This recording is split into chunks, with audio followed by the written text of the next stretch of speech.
ধূমপান স্বাস্থ্যের পক্ষে ক্ষতিকারক, এটা একেবারে সবার অজানা নয়। তবে সেক্ষেত্রে আজকে যে বিষয়টা তুলবো সেটা হচ্ছে, আপনারা দেখতে পাচ্ছেন অনেকগুলো সিগারেটের প্যাকেট এখানটায় রয়েছে। সাবকথার পর্দায় কখনো এইভাবে দেখানো হয় না, এটা দেখানো হচ্ছে একটা বিষয়, সেটা হচ্ছে এগুলো হচ্ছে ইনট্যাক্ট প্যাকেট আর এগুলো হচ্ছে খোলা প্যাকেট। দুটো বিষয় এখানে রয়েছে। এটা হচ্ছে আইটিসি কোম্পানির ফ্ল্যাগ এবং গোল্ড ফ্ল্যাগ, দুটো আইটেম আপনারা দেখতে পাচ্ছেন। এই দুটো আইটেম বিভিন্ন মুদির দোকানগুলোতে, এই দুটো আইটেম শহর বলুন, শহরতলি বলুন, কিংবা বিভিন্ন জায়গাতে এগুলো বিক্রি হয়ে থাকে। কেননা এগুলো বিক্রির মধ্য দিয়েই যে সকল মুদির দোকান রয়েছে সে সকল মুদির দোকানে কিছু পয়সা ওনারা অন্যান্য জিনিসগুলো বিক্রি করতে পারেন। কেননা সিগারেটের বিক্রি অনেকেই, এটা একটা মেসেজ রয়েছে, সচেতনতামূলক মেসেজ রয়েছে যে মানে ধূমপান স্বাস্থ্যের পক্ষে ক্ষতিকারক। তা সত্ত্বেও প্রত্যেকটি দোকানে, প্রত্যেকটি মুদির দোকানে যেভাবে মানে সিগারেট বিক্রি হয় সেটার উপর একটা স্ক্যাম হচ্ছে আজকাল। যেটা দেখা যাচ্ছে সেটা হচ্ছে, এটা দেখাবো আপনাদেরকে ইনটেক প্যাকেট। এটা কিন্তু ইনটেক প্যাকেট, এটার মধ্যে দেখতেই পাচ্ছেন আপনারা যে এটা যে প্লাস্টিক মোড়ানো রয়েছে, কোনো কিছু নেই। তবে আপনাদেরকে আরেকটা জায়গা ক্লিয়ার করব, সেটা হচ্ছে দেখুন এখানে যে র্যাপারটা রয়েছে, এই র্যাপারের এই জায়গাতে কোনো পার্ট নেই। এই পার্টটা এতটুকু এসে শেষ হয়ে যাচ্ছে, জাস্ট এতটুকু এসে শেষ হয়ে যাচ্ছে। আবার সেম এই প্যাকেটটাও কিন্তু সিল করা প্যাকেট, এটাতেও কিন্তু এখানে এসে শেষ হয়ে যাচ্ছে। তলার যে দিকটা রয়েছে, মানে এই যে পোর্শনটা রয়েছে, এখানটা প্লাস্টিক নেই। কেন নেই? যদি আইটিসি কোম্পানির সিগারেটের মধ্যে এভাবে এখানটা একটা র্যাপার থেকে থাকে, যেটা খুললে, মানে আপনাদেরকে দেখাবো, এই যে খোলা মুখটা দেখছেন, এই খোলা মুখটা খোলার সময় এই জায়গাটাতে যে র্যাপারটা থাকে, এই র্যাপার খোলার পর যে অংশটা বেরিয়ে যায়, বাকি যে প্লাস্টিকটা রয়েছে সেই প্লাস্টিকটাকে, এই দেখুন প্লাস্টিকটা ঠিক বেরিয়ে আসবে। ইনট্যাক্ট প্যাকেট দেখতে পেয়েছিলেন, কিন্তু দেখুন ইনট্যাক্ট প্যাকেট থেকে এই প্যাকেটটা বেরিয়ে এসছে। কেন বেরিয়ে এসছে জানেন? সত্যি এটা কিন্তু ছিল প্যাকেটের এই পাশে, এই পাশে যখন ছিল, এই পাশের এই মুখটা যখন দেখলেন, একটা ইনটেক প্যাকেট খোলার পর এখান থেকে পেপার বেরিয়ে আসছে, একেবারে পত্রিকার কাটা পত্রিকা, এখানে টুকরো টুকরো পত্রিকা বেরিয়ে আসছে। এখন একটা বিষয় হচ্ছে, বিলোনিয়ার শহর এবং শহরতলির বিভিন্ন এলাকাতে একটা চক্র কাজ করছে। আমাদের কাছে এসছে, ওর ছবিও এসছে, ওর সবকিছু এসছে, কে করছে, কোন চক্র করছে, আমাদের কাছে এসছে খবর। সেটা না হয় আপনাদেরকে তুলে ধরবো। তবে বেশ কিছু দোকান রয়েছে শুধুমাত্র সিগারেট বিক্রি করে যে দুটো পয়সা পায়, সেই দুটো পয়সার উপর কিংবা অন্যান্য খরচগুলো বিক্রি করে ওনাদের সংসার প্রতিপালন করেন। কিন্তু যেই দোকানগুলোতে মালিক হয়তোবা খাওয়ার জন্য কিংবা কোনো খরচা আনার জন্য কোনো দিকে চলে গেছেন, সেই জায়গাতে বাড়ির কাউকে বসিয়ে, বয়স্ক কাউকে বসিয়ে কিংবা বাড়ির কোনো মহিলাকে বসিয়ে যখন কিছুক্ষণের জন্য দিয়ে যাচ্ছেন, এই চক্র তখন ওই সময়টা খেয়াল রাখছেন যে কখন এই দোকানে মালিক না বসে অন্যরা বসছে। ঠিক তখন ওখানটায় গিয়ে কখনো বা ফ্ল্যাগ চাইছেন, কখনো বা গোল্ড ফ্ল্যাগ চাইছেন, যে 4 প্যাকেট 5 প্যাকেট করে যখন দিচ্ছে, গোল্ড ফ্ল্যাগ যখন দিচ্ছে, এরপর খুঁজছেন যে আমাকে আর 4 প্যাকেট ফ্ল্যাগ দিন।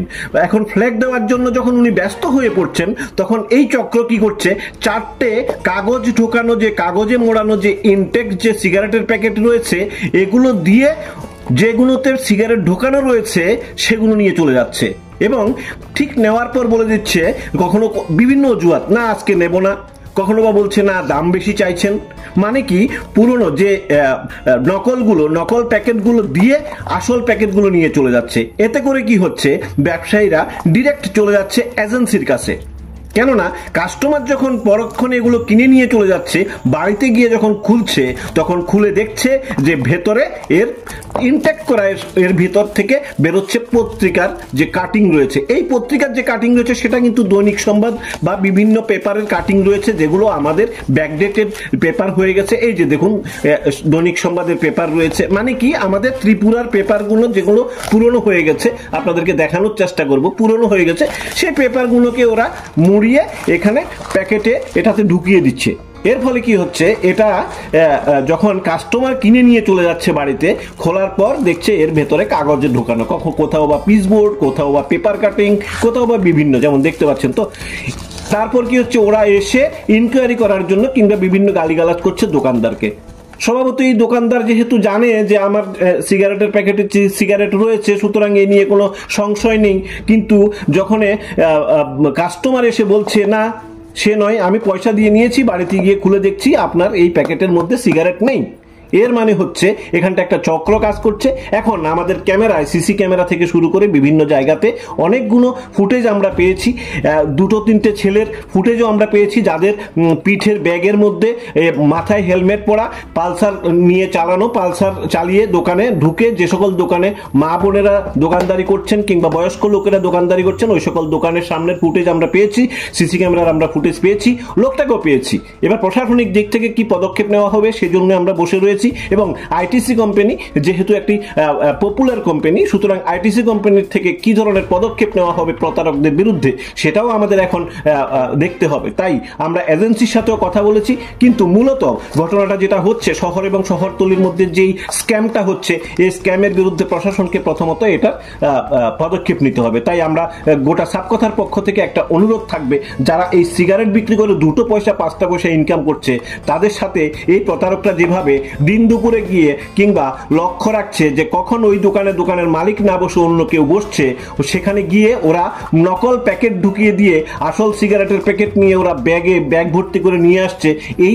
এটা যদি চক্র বন্ধ না হয় সেক্ষেত্রে কাস্টমার কিংবা মানে ভোক্তারা কিংবা বিক্রেতারা তাদের মধ্যে যে ভুল বোঝাবুঝি হচ্ছে কিংবা একটি প্যাকেট বিক্রি করে 3 টাকা 4 টাকা 5 টাকা যাই হোক, সে লাভ তো দূরের কথা, মূলধন যে চলে যাচ্ছে সেটা কিন্তু একেবারেই পরিষ্কার। সুতরাং এক্ষেত্রে একটা বিষয় আমরা বারবার উল্লেখ করতে চাইছি যে অনেকেই বলছে যে এই ঘটনার সাথে কিছু নেশা কারবারি, নেশার সাথে যুক্ত কিছু যুবক রয়েছে, তাদের ফুটেজও আমাদের কাছে এসছে।